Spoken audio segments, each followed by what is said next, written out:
नमस्कार। विश्व शांति मंच प्यारा उत्तराखंड में आपका स्वागत है। आज 10 मार्च को भारत की राजनीति में उथल पुथल करने वाला चुनाव परिणाम आए। 5 राज्यों की विधानसभा का चुनाव जिसमें चौंकाने वाले रहे। एक तरफ तो कई दशकों बाद उत्तर प्रदेश के इतिहास में ऐसा इतिहास बना है कि वर्तमान मुख्यमंत्री चुनाव लड़ता है और फिर जीत के आता है। यहाँ हम बात कर रहे हैं उत्तर प्रदेश के वर्तमान मुख्यमंत्री योगी की, जिन्होंने अपने काम के दमखम और मोदी की आंधी में ऐसी आंधी चली कि उत्तर प्रदेश में जो विपक्षियों के मंसूबे थे, जो जातिवादी मानसिकता के मंसूबे थे, जो भारतीय संस्कृति के रक्षकों के खिलाफ एक मंसूबे थे, वो तहस नहस हो गए।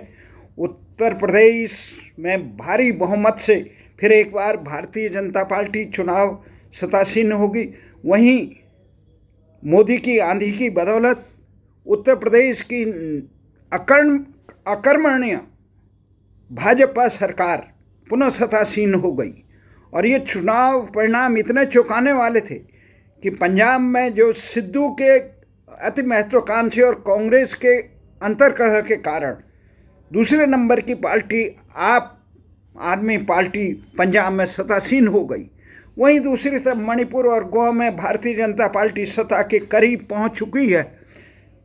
इस चुनाव में सबसे बड़े उलटफेर उत्तराखंड में, जहां कांग्रेस के वर्तमान में मुख्यमंत्री के दावेदार समझे जाने वाले हरीश रावत लाल कुआं सीट से अपने निकटतम प्रतिद्वंदी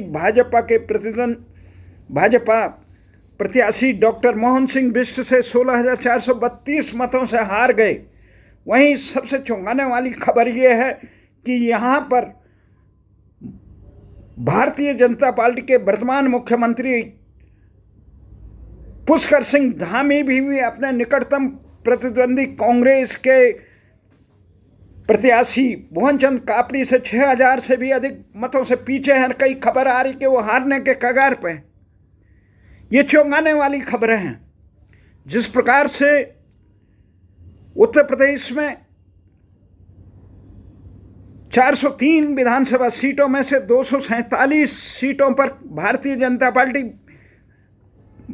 विजय की तरफ बढ़ रही है, वहीं 11 अपने दल के विधायक प्रत्याशी भी जीत के करीब हैं। समाजवादी पार्टी को केवल 117 जो जीत के दावे कर रहे थे, 400 विधानसभा सीटों को जीतने के दावे कर रहे थे अखिलेश को, और तमाम तिकड़म बनाकर जिस प्रकार से वो जीतने के लिए हुंकार भर रहे थे, वो केवल 117 सीटों पर आगे बढ़त बनाए हुए। वहीं कांग्रेस जो प्रियंका गांधी जो कह रही थी मैं लड़की हूँ, लड़ सकती हूँ, वो केवल 2 सीटों पर बढ़त बनाए हुए है। बसपा को एक आपका सुपड़ा साहब कहीं उन्हें अवसर नहीं मिला। सुहेल देव की पार्टी को 5 और लोग दल को 5 सीटों पर आगे बढ़त है। निर्दलीय भी 2 सीटों पर निर्दलीय भी है। वहीं उत्तराखंड में भारतीय जनता पार्टी 48 पहले 57 सीटें जीती 2017 में, और इन चुनाव में उन बिल्कुल अपने काम के दमखम, जिस प्रकार से काम उत्तर प्रदेश के मुख्यमंत्री ने किया, अगर उसका एकांश भी उत्तराखंड के मुख्यमंत्रियों ने किया होता तो बम्पर वोट मिलते।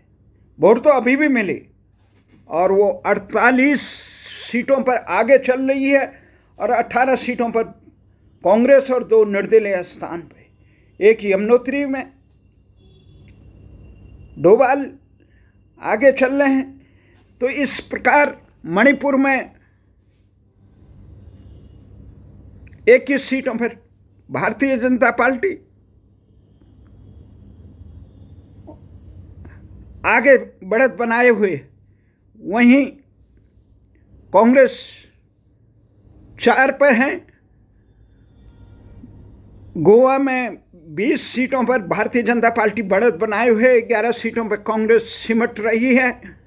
पंजाब में जो सबसे बड़ा चौंकाने वाला परिणाम हुआ है, हम ये भी कह सकते हैं सिद्धू की वजह से आम आदमी पार्टी को जो पंजाब में सत्तारूढ़ हुई भारी बहुमत मिला 91 सीटों पर आगे बढ़त बनाए हुए हैं, और 19 सीटों पर कांग्रेस, अकाली दल 3 और भाजपा 2।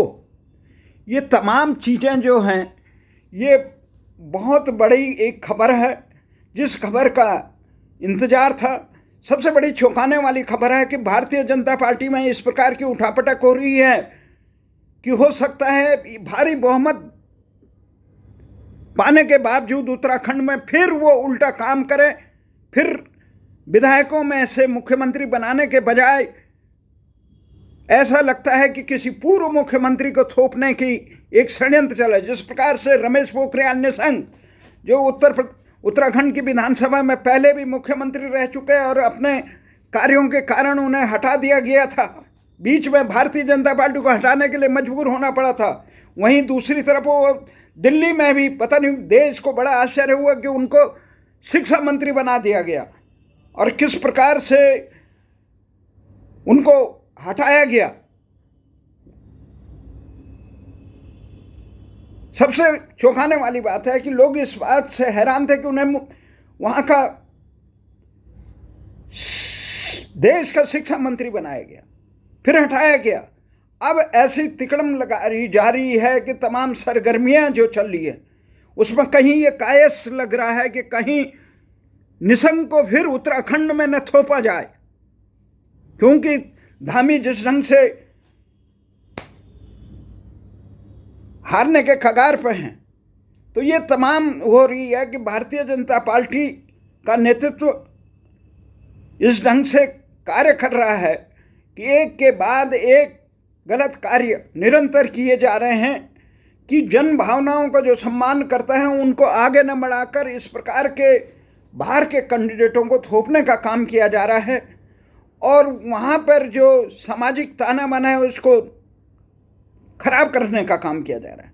इसलिए हमारा सबसे गुजारिश है कि मोदी की आंधी के बावजूद मोदी जी से भी निवेदन है कि जन आकांक्षाएं राजधानी गैरसैंण से लेकर मुजफ्फरनगर कांड के अभियुक्तों को सजा देना, भू कानून से लेकर जनसंख्या पर आधारित विधानसभा परिसीमन इत्यादि, और सुशासन और युवाओं को रोजगार देने का काम करें। जिस प्रकार से बाहर के तत्व यहाँ आकर यहाँ के सामाजिक ताने बाने पे ग्रहण लगाने का काम कर रहे हैं, उनको रोकने का काम भी दलों का है। तो ये तमाम हैं, और इस प्रकार के जो गठजोड़ हो रहे हैं और आशंकाएं प्रकट कर रहे, वो देश के लिए और उत्तराखंड जैसे सीमांत राज्य के लिए उचित नहीं है। जय भारत, जय उत्तराखंड।